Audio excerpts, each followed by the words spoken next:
Meurtre au Grand Sasso par Éric Simon. Chapitre 20 et dernier. Tom Hooper s'était plongé dans l'histoire des mafias russes et de celles des anciennes républiques soviétiques qui avaient explosé durant la période de libéralisation de la perestroïka à la fin des années 80 et surtout après la chute du bloc soviétique en 91. Le crime organisé des pays de l'Est s'était rapproché de celui de la communauté des États indépendants qui avait pris la place de l'Union soviétique. On retrouvait des ramifications inattendues entre des groupes mafieux bulgares, roumains, ukrainiens et biélorusses. Hooper recherchait tout ce qu'il pouvait trouver sur Oznigie Bratva et surtout qui étaient ou avaient été ses membres. Le bureau lui avait fourni le logiciel très performant de traduction du Pentagone qui permettait de traiter tous les types de documents écrits en alphabet cyrillique, depuis le microfilm jusqu'aux vieux dossiers en papier renéotypés. La première mention relative à Georgi Ganev remontait à 1991. Il avait alors à peine 18 ans, première arrestation. Hooper ne put s'empêcher de penser qu'ils avaient seulement 1 an de différence, des parcours si différents. La seule photo qu'il avait datait de sa dernière période sous les barreaux en 2010. Par chance, elle était récente et il devait encore ressembler à ça. Un type brun, le cheveu dense, des joues un peu creusées entourant une bouche qu'on devinait mal entretenue. Les seules relations qu'avait eues Donnelly avec Gazprom Frieds étaient les discussions commerciales avec le directeur commercial Igor Zeldov. Hooper essayait de trier les emails qu'avait conservés Matthew Donnelly dans ses archives en faisant des recherches par mots-clés en plus des tris classiques par date et nom d'expéditeur ou de destinataire. Il existait en tout et pour tout 11 emails échangés avec GF. L'échange le plus étonnant était sans aucun doute celui d'août 2013, dans lequel Donnelly donnait de nombreux détails sur son purificateur, en offrant la possibilité aux Russes d'une cession similaire à celle qu'ils avaient finalement contractualisée avec les Sud-Africains Gruber & Thorpe. Avec ce que leur donnait Donnelly, les Russes pouvaient savoir exactement ce qu'ils pourraient espérer d'une telle machine. Au vu des réponses que Igor Zeldov avait faites à Donnelly, GF était vraiment très intéressé par le purificateur. Hooper fit des recherches avec des mots-clés comme purification, purificateur ou performance en les combinant. Les mots xénon ou krypton donnaient trop de résultats. Hooper vit apparaître sur son écran un fichier au titre énigmatique « Preuve d'intérêt ».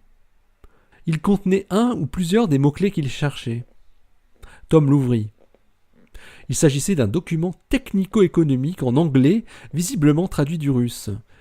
Il était signé par plusieurs personnes, tout d'abord le rédacteur, un spécialiste, puis un vérificateur, un autre spécialiste, venait ensuite un approbateur, le responsable hiérarchique, et enfin un émetteur qui n'était autre que Igor Zeldov, le directeur commercial de Gazprom Frieds Europe.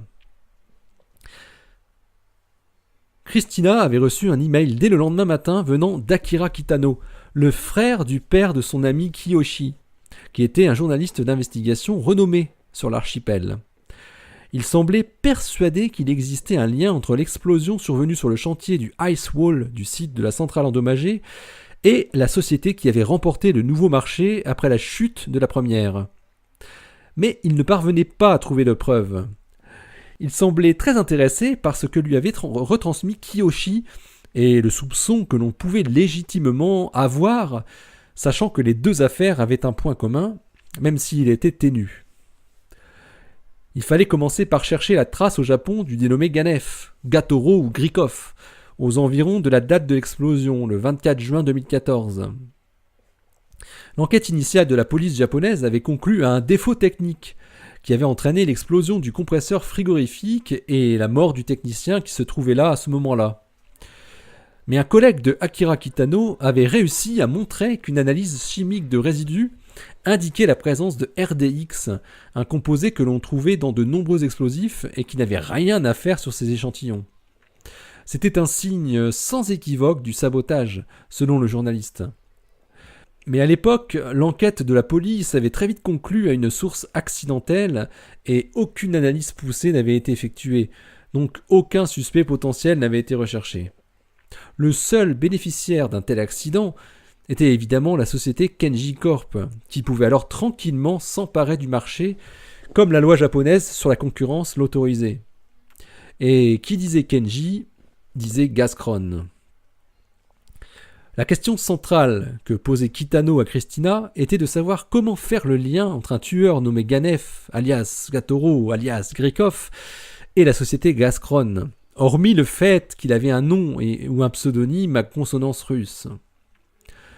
Christina se souvenait de la photo de Zeldov qu'elle avait trouvée en cherchant des informations sur Gazchron Fleets. Elle avait trouvé qu'il avait un visage très marqué, qui ressemblait parfaitement à un mafieux russe comme on pouvait les imaginer. Elle répondit au journaliste tout ce qui lui passait par la tête. L'aspect du dénommé Zeldov à qui avait eu affaire Mathieu, le mode opératoire qui avait été celui du crime au labo souterrain, la volonté d'effacer d'éventuelles traces en revenant rôder vers le bureau de Pascani, la méconnaissance du tueur sur la contamination radioactive de ses gants, ce qui avait été probablement sa seule erreur. Dans sa réponse, Christina ajouta quelques liens vers les pages où Igor Zeldov se montrait en autoportrait. Avant d'envoyer son email, elle appela Hooper. « Tom, j'aurais besoin d'une photo du tueur, c'est pour mon contact japonais. Est-ce que ce serait possible que tu m'en envoies une ?»« Ton journaliste ?»« Oui, Akira Kitano.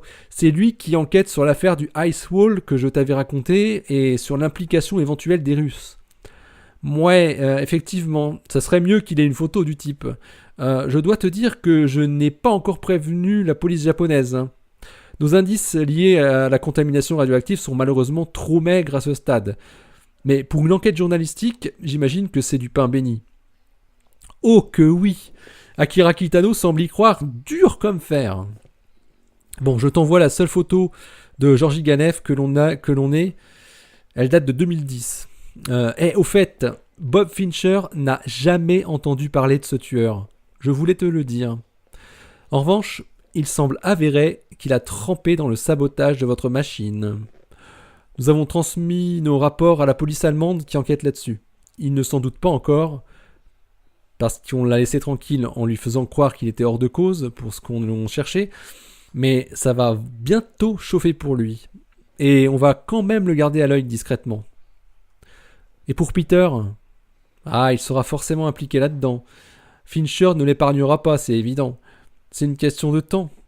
Dans tous les cas, j'ai signifié à Peter Haynes qu'il pouvait désormais vous dire ce qu'il avait fait, et pour moi, ça n'a pas de lien avec le meurtre de Matthew Donnelly. Merci, Tom. Bon, ça va créer des grosses turbulences, cette histoire.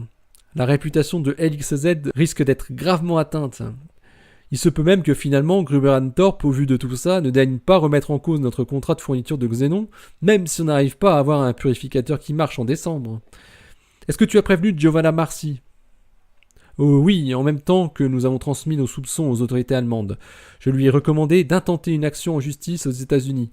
Je pense que ça va réellement chauffer du côté de LXZ. La matière noire va faire parler d'elle. Ouais, j'aurais préféré qu'on parle de matière noire pour d'autres raisons, moi. Ah, je viens de recevoir ton mail à l'instant. C'est donc ce type qui a tué Matthew. On peut dire qu'il a la tête de l'emploi, ce monstre. Pas faux. Bon, tiens-moi au courant de ta piste japonaise, conclut Hooper. J'y manquerai pas, tu peux en être sûr. Christina repensa à ce que lui avait dit Hooper au début de l'enquête. Chercher le mobile. Pour le marché du Ice Wall, ça pouvait paraître évident. Il y en avait pour presque 100 millions d'euros, plus une sacrée renommée si le principe fonctionnait. Mais dans le cas du xénon ultra purifié, pourquoi Gazchron Fleets aurait besoin d'un purificateur isotopique de très haute performance ? Cela pouvait-il être un point vital au point de commettre un meurtre ? Christina se remit à éplucher de nombreuses données économiques liées au marché que visait GF un peu partout dans le monde. C'était des lectures assommantes, d'une pénibilité peu commune. Et malheureusement, l'Internet permettait de trouver très facilement des centaines d'informations économiques dans le domaine de l'exploitation des gaz nobles. Christina avait décidé de prendre le taureau par les cornes. Il lui fallut 3 journées entières pour comprendre que Gazchron Fleets, comme ses concurrents producteurs de xénon purifié, cherchait depuis plusieurs années à pénétrer le marché des semi-conducteurs de haute performance qui équipaient le petit matériel électronique, des téléphones aux tablettes en passant par tous les objets connectés qui commençaient à pulluler. Le plus gros fabricant de puces électroniques de dernier cri avait breveté un procédé qui permettait d'améliorer considérablement la croissance des cristaux de silicium par épitaxie ainsi que leur gravure en remplaçant l'atmosphère d'argon par une atmosphère de xénon, pourvu que celle-ci soit extrêmement pure. Le xénon devait notamment n'avoir aucune trace de krypton. Le rendement de production de la qualité des semi-conducteurs obtenus semblait alléchant d'après tout ce que pouvait lire Christina. Le défaut du procédé, qui ne devait pas en être un pour tout bon fournisseur de gaz, était qu'il consommait le xénon sans le recycler. Le géant de l'électronique avait créé en Chine une société entièrement dédiée pour exploiter cette invention et produire les meilleurs composants du marché qu'il avait nommé Silex Electronics. Le marché gigantesque qui allait se développer reposait entièrement sur la capacité de Silex Electronics à obtenir du xénon de la plus grande qualité. Et il n'y avait que très peu de fournisseurs. La note que Hooper avait dénichée faisait plus de 15 pages et était très dense, avec peu d'espace et aucune figure. Elle décrivait dans le menu détail les besoins qu'avaient les ingénieurs de Gascron Fluids en termes de purification de xénon pour pouvoir proposer une solution industrielle au cahier des charges d'une société nommée Silex Electronics. Gascron Fluids semblait vouloir à tout prix offrir ses services à cette société qui avait visiblement besoin de xénon très pur. Il y était écrit noir sur blanc la phrase « Seul un système d'ultra-purification du type de celui développé par l'expérience scientifique Xenomil pourrait nous permettre d'atteindre la qualité de gaz requise pour répondre avec succès à cette offre. Vu l'étendue de l'enjeu économique correspondant, nous devons rapidement mettre les moyens pour acquérir cette technologie. » From kitano.akira@isaka-shinbun.jp to christina.voldoni@infn.it. Date 5 mai 2015. Sujet: importante nouvelle. Chère Christina, j'ai une très importante nouvelle à vous communiquer. Je préfère vous l'annoncer tout de suite pour que vous la voyiez dès votre réveil.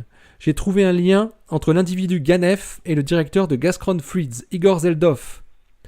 Zeldov est un ancien membre du gang mafieux que fréquentait Ganev dans les années 90.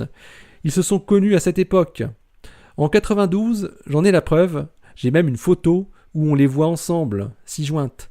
Ça ne fait aucun doute, il s'agissait bien des deux mêmes hommes. Zeldov s'est officiellement rangé vers 1994, mais il avait été arrêté plusieurs fois auparavant, et notamment en compagnie de Ganev, ici, au Japon. Par ailleurs, un Européen nommé Gatoro était présent dans la préfecture de Fukushima en mai 2014.